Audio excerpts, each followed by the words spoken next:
everyone, and welcome back to Technique Talk Tuesdays. My name is Jen. I'm the musical director of my pop choir Burlington, Hamilton, and also St. Catharines.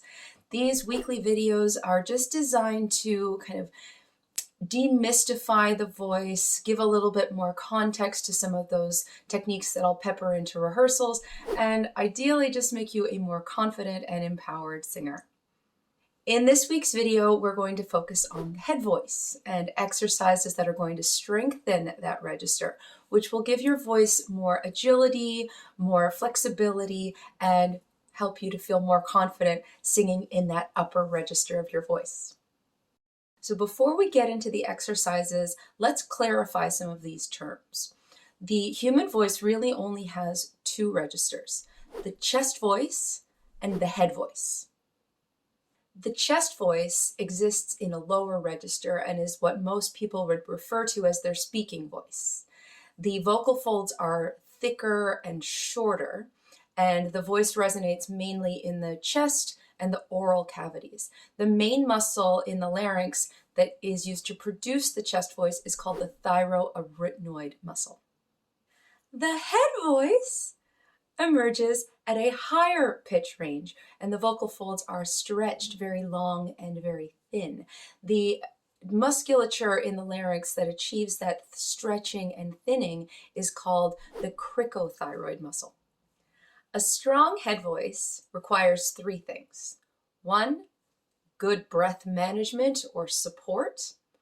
Two, firm and efficient closure in the vocal folds, meaning that the vocal folds come together and vibrate without allowing a lot of excess air to leak through the vocal folds, giving it a breathy sound. And then three, resonance and ring. So let's get into our exercises. Our first exercise today is going to be a siren or a glide on the E vowel. All of our exercises today are going to be done on the E vowel because this is a very natural way to encourage that firm and efficient vocal fold closure and to feel the voice resonating or ringing in like right here. Kind of want to imagine that you've got like a unicorn horn that you're sending your sound up and into. Exercise 1, the siren or the glide. You want to keep the corners of your lips in. Okay, keep your tongue forward and start in a comfortable lower range, gliding up and up and up, allowing the vocal folds to thin and stretch until you get up into that head voice. So it sounds like this.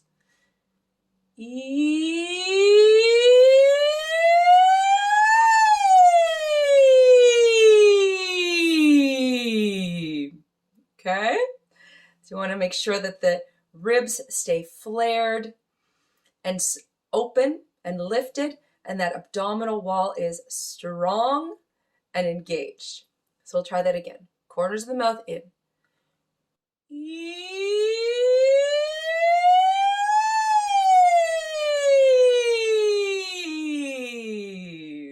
There we go.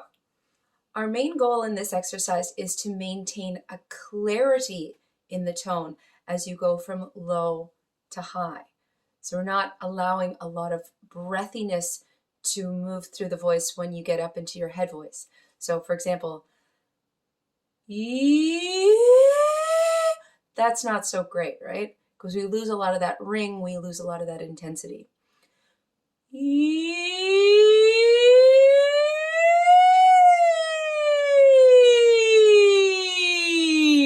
That's our goal.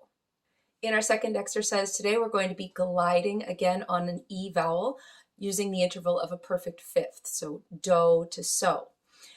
What you want to do is, again, make sure that our voices are maintaining that clarity, okay? So we're not pushing a lot of excess air or allowing a lot of excess air to leak through the vocal folds, and we're feeling that ring or that placement right here in the cheeks in what we call the mask.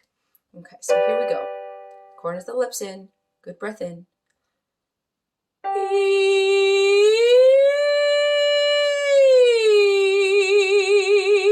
Again.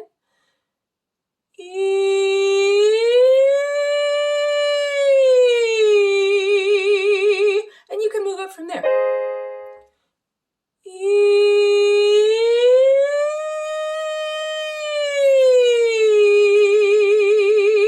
got another one?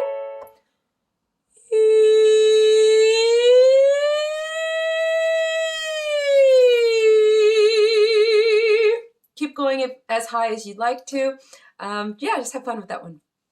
And our final exercise for today is a descending 5-note scale, again on the E vowel, but this time we're going to be using the staccato articulation, or short and detached. So as I had mentioned earlier, firm and efficient closure in the vocal folds is essential for a strong head voice.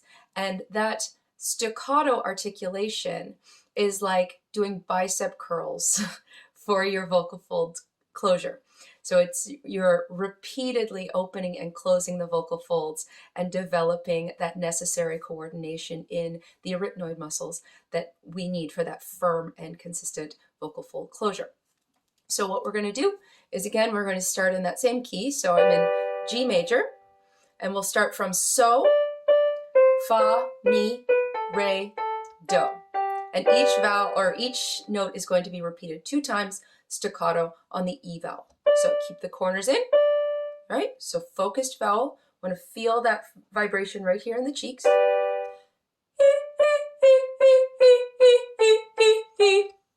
All right, do that again.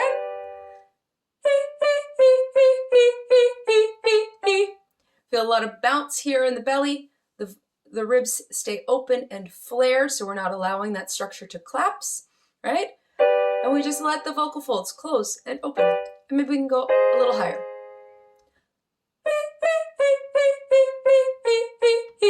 Don't worry if your onsets are not as clear, maybe as mine are.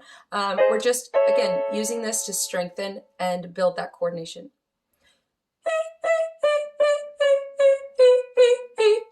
Okay, and again, you can go as high as you want. And as a bonus in this one, why don't we go back, we'll go down, and we'll put exercise 2 and 3 together. So we can go.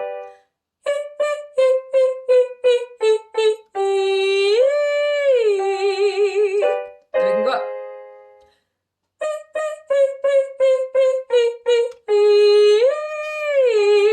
Oh, Ziggy's here.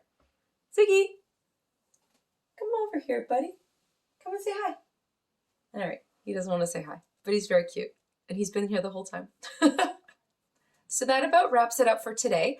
I just wanted to say, when you're working on your head voice, it's important not to go too high too quickly. You know, just really kind of check in as you're going. Remember what our goals are: clarity in the sound, forward resonance and ring, keeping those vowels nice and narrow, and of course, firm breath support.